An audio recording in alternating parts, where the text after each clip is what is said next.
দাঁড়া এক সেকেন্ড। আমি রাজুদার পরোটা এই নিয়ে 5 বার খাচ্ছি। হ্যাঁ, কেমন লাগে রাজুদার পরোটা? খুবই ভালো খেতে। অন্য জায়গায় তো পরোটা খেয়েছো নিশ্চয়ই, এই জায়গায় পরোটা রাজুদার পরোটা কি আলাদা কি?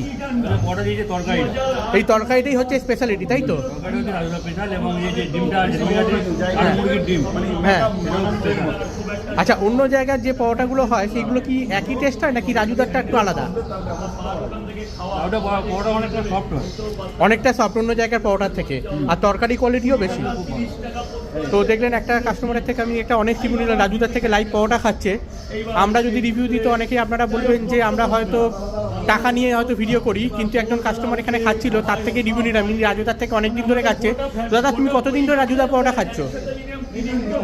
5-6 মাস হয়ে গেল। 5-6 মাস ধরে ইনি রাজুদার পরোটা খাচ্ছে, আর খুব ভালো খাচ্ছেন উনি। ঠিক আছে, ওরা এসে রাজুদার পরোটা খেয়ে যায়।